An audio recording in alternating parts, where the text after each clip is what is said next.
The Mishnah opens with the statement that Elo Devarim she'ein lahem shi'ur. We had previously defined Devarim as mitzvot, so that the Mishnah is about to list those mitzvot that do not have a fixed amount, which, as we noted in the previous panel, could be read as there is no maximum amount connected to these 6 mitzvot, or alternatively, the Ein Lahem Shir could be understood as there is no minimum amount, which means that with the smallest amount, one technically complies with the requirements of the mitzvah.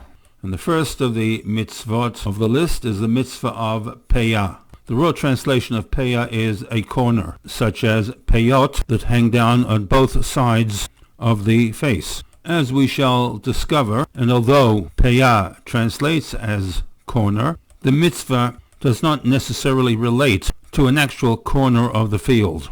The mitzvah of Peyah is recorded a number of times, both in Sefer Vayikra and Sefer Devarim of the Chumash. In Vayikra 19:9, we have the command that Ubekutzrechem et ketzir artzachem, when you reap the harvest of your land, lo tzachale pa'at sadacha liktzor, you shall not fully reap the corner of your field, v'leket ketzirecha, and the gleanings of your harvest, lo telaket, you shall not gather.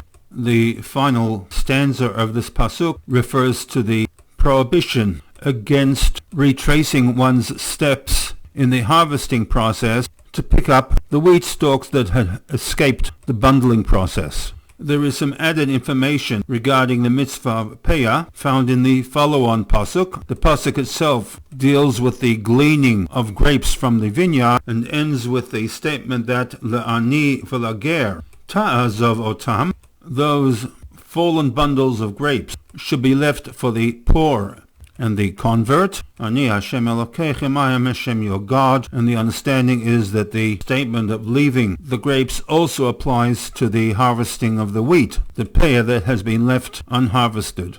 Vayikra 23, Pasuk Chaf Bet, is an exact replica of Vayikra 19:9 and 19:10, except for the fact that the references to the grapes have been excluded.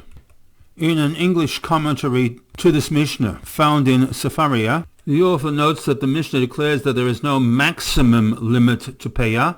In other words, one can give as much of the produce in one's field to the poor as one desires, once the harvest has begun.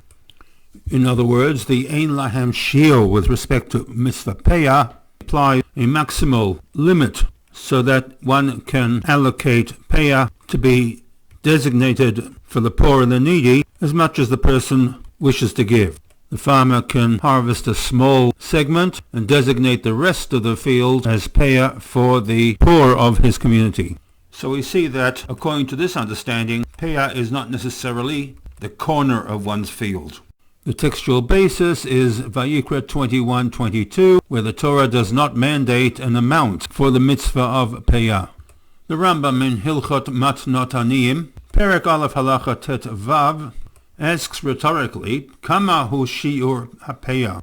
How much land must be allocated for the fixed amount in the fulfillment of Mitzvat Peyah? And he goes on to write that min haTorah, as far as the Torah is concerned, ein la shiur, there is no fixed or required amount in order to fulfill this mitzvah. Afilu hiniach shibolet echad, even if the farmer has set aside a single stalk of wheat, yotze yedei chovato, the farmer has technically fulfilled his obligation for peyah. So that the Rambam's reading of the shiur statement is there is no minimum amount with respect to this mitzvah. This is the ruling reflected in the Kahati commentary to this Mishnah, where he writes, She'ein lahem shiur min haTorah, there is no fixed amount min haTorah, klomar, as if to say, shehaTorah lo kavah lahem shiur, Torah has not designated or indicated any amount, therefore vayotze adam yedei chovato bahem min haTorah b'kol shehu, that one technically can fulfill one's mitzvah requirements, midoraita, on the Torah level, with the smallest amount of field to be designated as peyah. Baram, the Kati goes on to write, Kol harmar bahem hareze mishubach, as with many mitzvot, there is the minimal amount, but however, the more that one adds or increases in land allocation, hareze mishubach, that individual is praiseworthy, shemitzvasa yetera, there's a greater degree of mitzvah, v'yesh lo tosfas schar, he attracts an additional amount of reward for the fulfillment of this mitzvah.